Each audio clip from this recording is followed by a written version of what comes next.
Ah, Airbnb, il y a ceux qui adorent et ceux qui détestent. Eh bien, à Marseille, on déteste Airbnb, au point qu'il y a des commandos Airbnb qui vont les saccager. Bonjour et bienvenue dans cette nouvelle vidéo de DME en direct. Comme toujours, si vous n'êtes pas abonné, je vous suggère de le faire et de cliquer sur la cloche pour être prévenu lorsque je sors une nouvelle vidéo. On a donc un nouveau rebondissement chez Airbnb et la formation de commandos, des commandos, qui ont décidé de s'attaquer au Airbnb et qui kidnappent ou qui dégradent les Airbnb, en tout cas les boîtes à clés. Je ne comprends même pas comment on peut laisser faire ça dans un état de droit. C'est-à-dire qu'on peut ne pas aimer les Airbnb. Pas de problème. Hein, je sais que parmi vous, il y en a beaucoup qui détestent Airbnb, il y en a beaucoup qui en vivent. Donc voilà. Mais comment dans un état de droit, on peut se permettre d'avoir des commandos anti-Airbnb qui vont juste saccager les boîtes à clés pour empêcher d'autres personnes de vivre en fait de leur Airbnb. On va regarder ça tout de suite. C'est un article de la Provence. Marseille, un commando anti-Airbnb kidnappe et dégrade des boîtes à clés. Allez, je vais agrandir un peu. Là, voilà. Un collectif marseillais du centre-ville revendique le kidnapping de 40 boîtes à clés, la dégradation de 21 d'entre elles. Il réclame l'interdiction des locations meublées de tourisme pour permettre aux Marseillais de se loger. Ce n'est pas ça le problème. Ce n'est pas ça le problème. Alors, on va être très clair. Les gens qui font du Airbnb n'ont pas une passion pour aller tous les 2 jours changer les draps de l'appartement. C'est pas leur truc. Ils font du Airbnb pour pouvoir gagner de l'argent. Pourquoi ils font du Airbnb et pas de la location longue durée? Ils font du Airbnb et pas de la location longue durée parce que la location longue durée, si votre locataire, d'abord, les prix sont encadrés. Ensuite, si votre locataire ne paye pas, vous l'avez dans le baba. Vous n'arriverez jamais à le faire partir. Ça va prendre 1 ou 2 ans. Avec Airbnb, on commence à avoir ce genre de problème, mais c'est encore extrêmement rare. J'ai fait une vidéo sur la locataire de l'enfer, où effectivement vous avez une locataire qui a squatté une maison de luxe Airbnb et qui demande à peu près 100 000 € pour en partir. Ça fait 1 an qu'elle squatte, mais c'est des choses extrêmement rares. Pourquoi les gens vont sur Airbnb? Parce qu'ils n'ont pas les problèmes aujourd'hui du classement, vous savez, DPE. Ils n'ont plus ces problèmes-là. Donc ils préfèrent aller chez Airbnb. En fait, ils vont chez Airbnb parce qu'on leur casse les pieds, parce que l'État leur casse les pieds et ne les protège pas. Le jour, théoriquement, ça devrait se passer comment avec des locataires qui ne payent pas? Vous allez chez votre notaire, vous prenez votre acte notarié sur lequel il y a écrit que vous êtes propriétaire, vous allez voir la police, là, hop, regardez mon acte notarié, je suis propriétaire, et la police va dégager les gens qui ne payent pas. C'est simple comme de l'eau de roche. En principe, c'est un truc qui devrait se faire en 2 ou 3 jours maximum. Mais vous savez que vous allez en avoir pour 2 ou 3 ans. À galérer, à devoir payer l'eau et l'électricité de ces sagouins qu'ils ne veulent pas dégager et qui squattent. Vous n'avez pas ce problème pour l'instant avec Airbnb, en tout cas pas dans les mêmes proportions. Donc vous allez sur Airbnb. Vous savez que vous pouvez avoir une inflation à 7%, ce qui a été le cas cette année et l'année dernière, avoir une inflation du coût de la construction de 7%. En principe, vous pourriez augmenter votre loyer de 7%, c'est ce qui est dans le bail et dans la loi, sauf que l'État a décidé de vous limiter à 3,6%. Donc vous allez gagner moins d'argent, vous allez en perdre peut-être. Donc vous allez sur du Airbnb. Parce que ça devient pénible d'avoir des locataires longue durée. Mais personne au monde n'aime aller changer les draps 2 fois tous les 2 jours. Vous voyez, il y a des choses pénibles dans le fait d'avoir des gens à Airbnb. Donc vous battre contre Airbnb comme ça ne permettra pas aux Marseillais de se loger. Ça ne permettra pas aux Marseillais de se loger. Pour qu'ils puissent se loger, il faut juste que la location, ça redevienne intéressant. C'est-à-dire qu'on puisse dégager quelqu'un qui ne paye pas et qu'on puisse fixer son loyer. Vous avez un État qui vous demande aujourd'hui, quand vous êtes propriétaire avec un locataire longue durée, qui vous demande, si vous n'avez pas un bon DPE, de faire des travaux. Alors pour les G+, ça y est, c'est fini, ils n'ont plus le droit de louer. Les G, les E, les F savent que dans les années qui viennent, ils vont devoir faire les travaux. Mais on vous a limité votre augmentation de loyer. Franchement, j'ai du mal à voir l'intérêt aujourd'hui de faire de l'investissement locatif. Voilà, j'ai du mal à voir l'intérêt de faire de l'investissement locatif. Voilà pourquoi les gens vont chez Airbnb. Mais c'est pas, si vous leur interdisez Airbnb, bah, ils vont vendre, c'est tout. Hein. Ils vont vendre. Mais il n'y aura pas plus de locataires. Aux grands mots, les grands remèdes. Inutile de vous perdre en recherche interminable pour trouver la boîte à clés que vous avez installée à destination de vos locataires d'un soir pour vous prémunir d'une remise en main propre. Son kidnapping a été revendiqué ce dimanche, peu avant 11 h, dans un mail adressé à La Provence, photo à l'appui. 40 de ces petits engins ont été dérobés, 21 d'entre eux dégradés, annoncent les ravisseurs. Les revendications de ces Marseillais du centre-ville, telles qu'ils se présentent sans plus de détails, sont on ne se peut plus claires. L'interdiction d'Airbnb et de tous les meublés touristiques à Marseille. Et ainsi le retour à la location de tous les logements à ce jour dévolus aux plateformes de location à la nuit. Un retour qu'ils souhaitent aux tarifs observés en 2008. Bah tiens. Parce qu'en plus, ils veulent décider du prix auquel vous aurez le droit de louer. On voit que ça ne marchera pas. Enfin, honnêtement, hein.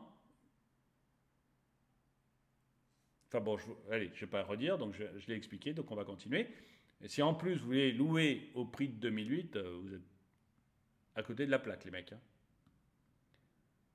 Et si leur volonté n'était pas respectée, les Marseillais du centre-ville, appelons-les les MCV, menacent de monter dans les tours en poursuivant leur kidnapping intempestif, d'attaquer les petits trains, de jeter les touristes dans le vieux port pendant les selfies, de faire foirer les JO, voire d'attraper les multipropriétaires un par un pour récupérer les logements de force. Bon, je pense honnêtement hein, que c'est 3-4 couillons. Voilà, je pense que c'est 3-4 couillons qui veulent essayer de jouer les gros bras et qui...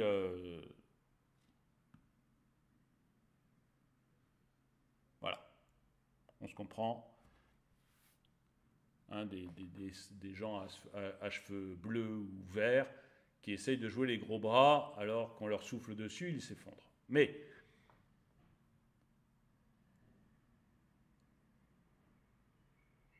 vous imaginez qu'il y a quand même des gens qui pensent qu'ils ont le droit de se faire justice eux-mêmes, de balancer des touristes dans le vieux port quand ils font des selfies, qui veulent faire foirer les JO, ça, il n'y a pas besoin, ils foireront de toute façon, qui veulent attraper les multipropriétaires un par un. Je pense que tous ces gens, ultra-gauche, on est d'accord, hein, il n'y a que l'ultra-gauche pour avoir des pensées aussi stupides, je pense que tous ces gens vivent dans un monde parallèle, anticapitaliste, et qu'ils refusent de comprendre la réalité du monde. Encore une fois, le problème, ce n'est pas les multipropriétaires. Le problème, ce n'est pas les touristes. Le problème, ce n'est pas les Airbnb. Le problème, c'est que vous avez mis tellement de complications fiscales au fait d'avoir un locataire normal, et on est en train d'en rajouter, là j'ai fait une vidéo sur des des lois de finances qui sont en train de passer, des amendements à la loi de finances qui sont en train de passer, où l'idée, c'est juste d'enquiquiner un peu plus les loueurs de meublés qui louent long terme à des étudiants pour leur faire payer un peu plus d'impôts. Forcément, quand vous ajoutez des choses comme ça, vous avez de moins en moins de logements à louer. Le problème, c'est toutes les taxes, toutes les soucis administratifs que vous faites vivre aux propriétaires. Vous voulez augmenter le nombre de logements? Ce n'est pas la peine de jeter les touristes dans le vieux port. Simplifiez la vie des propriétaires. Je vous promets qu'un propriétaire qui gagne correctement sa vie, il est ravi de louer à l'année et de ne pas avoir à échanger les draps tous les 2 jours. Le problème, c'est qu'il ne gagne pas correctement sa vie et qu'ensuite, on lui met plein de contraintes administratives. Ça ne peut pas fonctionner, c'est tout. Alors les gens ultra-gauche aux cheveux bleus, là, ils ne comprennent pas ce genre de choses. Ça leur passe un peu au-dessus de la tête.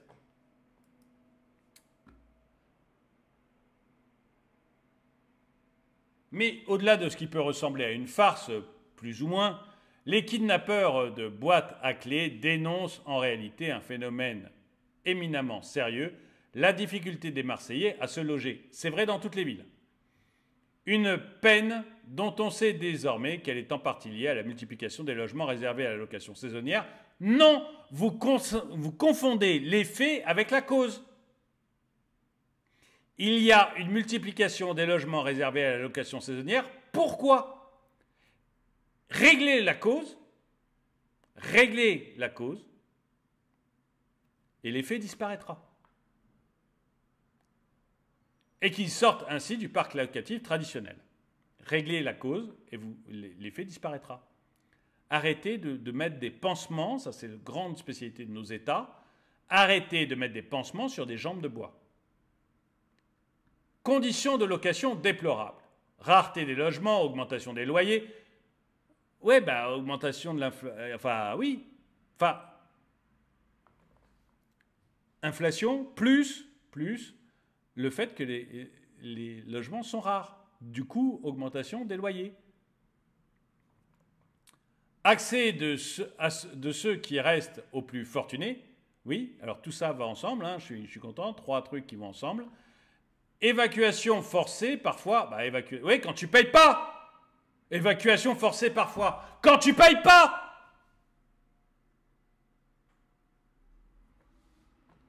Peur de perdre son logement. Sinon, les MCV poursuivent leur longue liste de constats.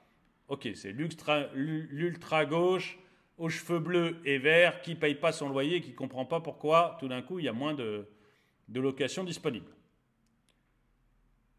Obligation de quitter les quartiers où nous vivons, insalubrité et conditions de location déplorables pour celles et ceux qui résistent et n'ont pas d'autre choix que rester à tout prix.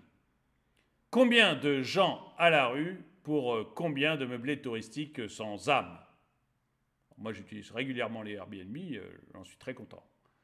S'interroge-t-il en prenant pour exemple le quartier du Panier, devenu une caricature en la matière. Plus vieux quartier de Marseille, autrefois dit très populaire, ce week-end du 13-14 octobre, vous pouviez y louer notamment un studio dans la rue de Plus belle la vie pour seulement 500 € la nuit, ironisent les expéditeurs de ce mail anonyme. Désolé que la mairie ne fasse pas de la démarche de faire interdire les fameuses boîtes à clés comme un Saint-Malo ou Aline.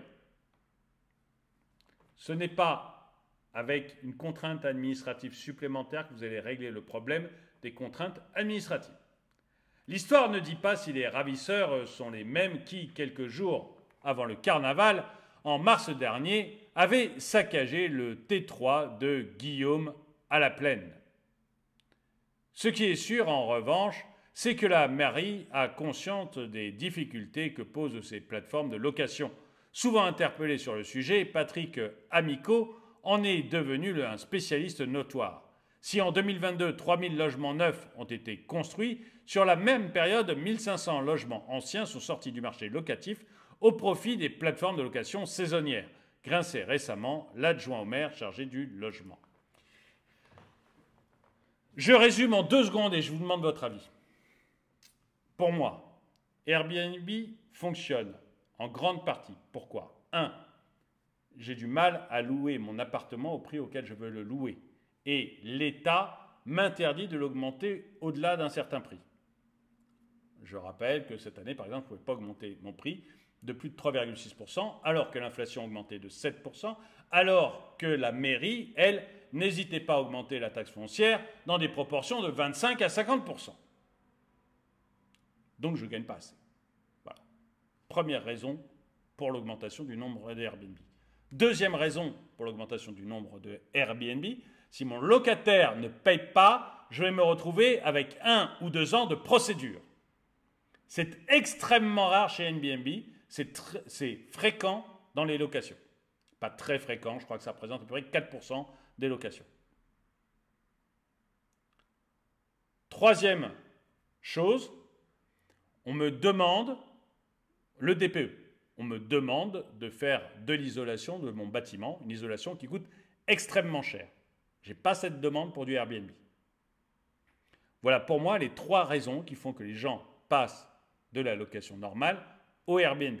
Je parle en masse. Évidemment, pour certains, ils vont se dire c'est beaucoup plus rentable en Airbnb. Enfin, honnêtement, changer les draps. Moi, j'ai fait un petit peu de Airbnb dans mon ancienne maison. C'est pénible. Voilà, on change les draps tous les 2 jours, c'est galère. Bon. Je pense que c'est les principales raisons. Donc, à vous de me dire, est-ce que vous pensez, vous, que l'État doit intervenir, ou la mairie doit intervenir en interdisant ou en limitant très fortement le nombre de Airbnb dans la ville? Ou est-ce que vous pensez, comme moi, que c'est en rendant plus de liberté aux propriétaires, en leur fichant la paix avec les règles administratives type DPE, qu'on va réussir à avoir de plus en plus de logements à louer? Dites-le moi dans les commentaires. En tout cas, merci à Olivier de m'avoir envoyé cet article. C'est Olivier qui m'a donné ça. Vous pouvez m'envoyer un article que vous aimeriez que je traite sur mon email. Pour ça, vous allez sur ma chaîne, dans un des onglets de ma chaîne, je ne me rappelle plus, à propos, je crois, l'onglet à propos, et vous avez mon mail, et donc vous m'envoyez un mail si vous voulez que je parle d'un sujet. En tout cas là, merci à Olivier de me l'avoir envoyé. Merci à vous tous d'avoir regardé la vidéo, mettez-lui un pouce vers le haut, commentez-la, partagez-la. Merci à tous ceux qui soutiennent la chaîne, et moi je vous dis à très bientôt.